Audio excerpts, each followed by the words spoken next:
मी वसीम शेख, सामाजिक कार्यकर्ता रावेर. आज एक विषय आहे. डॉक्टर सचिन भाईकर आणि पंकज सिप्पी. सचिन भाईकर जिल्हा आरोग्य अधिकारी यांनी जिल्ह्यामध्ये अनेक ठिकाणी मोठे मोठे घोर केलेले आहे. मी वारंवार जिल्हाधिकारी महोदय असतील, शिव मॅडम असतील, मंत्री महोदय असतील, सर्वांना मी निवेदन दिले, त्यांना मागणी केली, परंतु आजपर्यंत सचिन भाईकर याच्यावर कारवाई झाली नाही. आणि आज त्यांनी एक मोठा घोर केलेला आहे. आज माझे एक मोठा घोर त्याच्या लक्षात आला.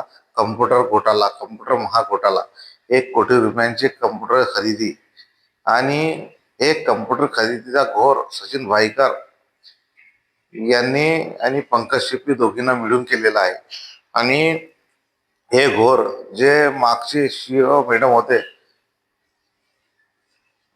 त्यांचे लक्षात आला होता आणि त्यांनी 2 नोटिसा सचिन भाईकर आणि पंकज सिप्पी यांना वाजवले होते.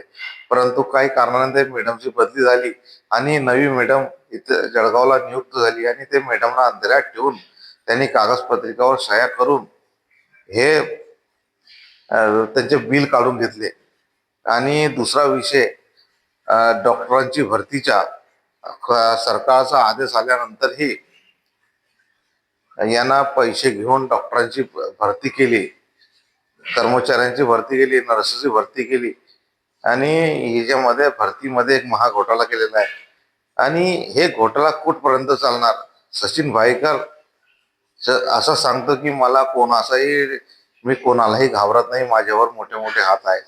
साहेब, हे भ्रष्ट अधिकारी इथला भ्रष्टाचार करून सीना चौळा करून सांगतो की मला कोणाचाही धाक नाही. मी वारंवार 4 महिन्यापासून आपला दवाखाना हिंदू हृदय सम्राट बाळासाहेब ठाकरे महापुरुषांच्या नावावर घोटाळा, त्यानंतर अनेक उपकेंद्रामध्ये मोठे मोठे घोटाळे आहे. कुठे आशा वर्कर आहे तर डॉक्टर नाही, कुठे डॉक्टर आहे तर आशा वर्कर नाही, कुठे डॉक्टर आहे तर सिस्टर नाही. असे अनेक ठिकाणी मोठे मोठे घोर सचिन भाईकरनं केलेले आहे. मी जिल्हा अधिकारी महोदयाला विनंती करतो की आपण असे भ्रष्ट अधिकाऱ्यावर लवकरात लवकर कारवाई करा, नाहीतर आम्हाला दुसरा पर्याय करावा लागेल आणि तुमच्या कार्यालयासमोर आम्ही 10 तारखेनंतर उपोषणाला बसणार आहे. आणि जेव्हा आपण एखादी काही आम्हाला काही दवाखान्यामध्ये काही मॅटर घडत असतं, जर आपण पंकज सिप्पीला, सचिन भाईकरला कॉल केला, त्यांच्या उडाउडीचे उत्तर असतात. पहिले कॉल घेत नाही, कॉल घेतला उडाउडीचे उत्तर असतात.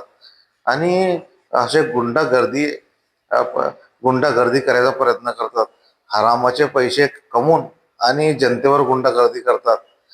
आणि अनेक ठिकाणी मोठे मोठे घोर आणि अनेक हरामाचा पैसा सचिन भाईकरनं कमवला आहे. मी मंत्री महोदय असतील, आमचे जिल्हा अधिकारी महोदय असतील, यांना विनंती करतो की असे भ्रष्ट अधिकाऱ्यावर आपण लवकरात लवकर कारवाई करा. जर याच्यावर कारवाई झाली नाही तर आम्ही 10 तारखेनंतर कोणतीच वाट बघणार नाही आणि जिल्हा अधिकारी कार्यालयासमोर आम्ही उपोषणाला बसणार आहोत. एवढं सांगतो ना, थांबतो. जय हिंद, जय महाराष्ट्र.